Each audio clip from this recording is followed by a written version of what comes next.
How many times would you say you use M-PESA each month? Not each month, like daily. Daily? Daily. And what do you use it for most often? I use it paying bills. Like I'm driving here, maybe, you know, I have a couple of cars on the road. So when one of my drivers run out of fuel or he needs some cash, so he will just call me and I text him the money. Right. Yes. And have you got a bank account as well as an M-PESA account? Yeah, I have a local bank account. Right. And a M-PESA account. And you transfer money between the two? Yeah. And your parents use M-PESA as well to receive the money? Yeah, they use the M-PESA to receive the money. Did you have to teach them very much to get them started? It was just simple, just a simple explanation. You just go with your identification card and you just go to the M-PESA registered agent. Have you ever had a failed transaction? The only problem is when you enter a wrong number. Right. So you will send money to someone else, a wrong mistaken person. Right. But there's no any major problem with the M-PESA. And have you ever had your phone, have you ever lost your phone or had it stolen and you've had to replace your... Even if you lost your phone, Yeah. you will still, when you renew your line, your number, you will still have, you will still get the money back. Right. Yeah, on the new line. How do you put M-PESA, how do you put money into your M-PESA account? You just go to a registered M-PESA dealer. Yeah. You give him cash, he will text you the amount. Do you think M-PESA, the pricing is fair? The pricing is fair. I would say so. The pricing is much cheaper and easier. You know, the problem was whenever you wanted to send money to, maybe like me on my side, I wanted to send money to my parents because I don't come from Nairobi. I came from very far from Nairobi, which is around 400 kilometers away from Nairobi.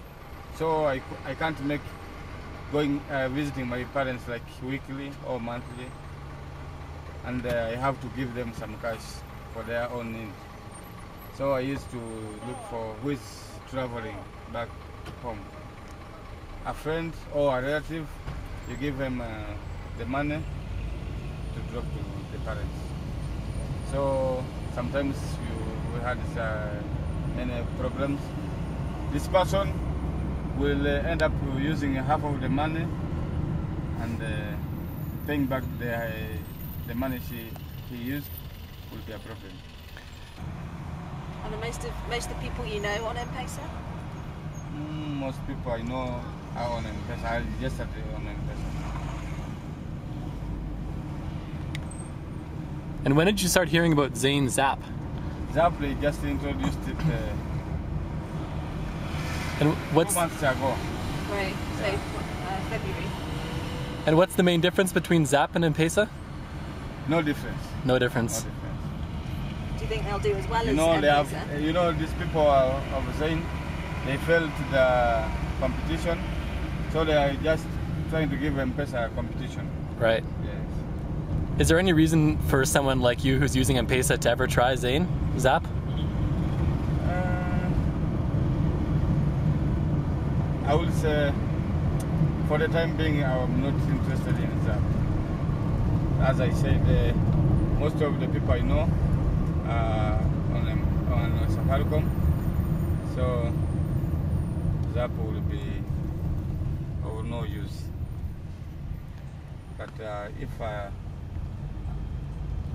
get more people registered on Zap, Right. and I need to do business with them, then I will just. If you could change anything about M-PESA, what would it be? Changing, like. Yeah, if you could improve one thing maybe? If you improve, the improvement should be. Yeah. You can send money to any network. That's the only improvement you can do. Then it will be all. Right. So it's a kind of a pain that you can't send money to somebody on Zane. Yeah, you can send, if at all they improve and send money to any network, then I think nobody will ever register to Zap. Right.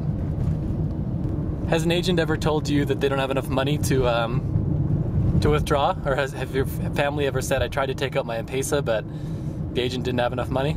Okay, well, it happens so, but rarely. And this is when the agent's business is on high. That's when they will say, "I don't have the float now, but just give me a few minutes, I'll top up." But they don't complain they don't have money, no. And the agent can top up in a few minutes? Yeah, they can top up in a few minutes. They just contact, I think they always contact the headquarters, Safaricom headquarters. And how about when you want to take cash out with an agent? Do they ever say, "Oh, I've not got enough shillings, I've not got enough notes"? Okay, I've never heard of that problem, but I would say I've never heard of that. Right. Yeah. That's great.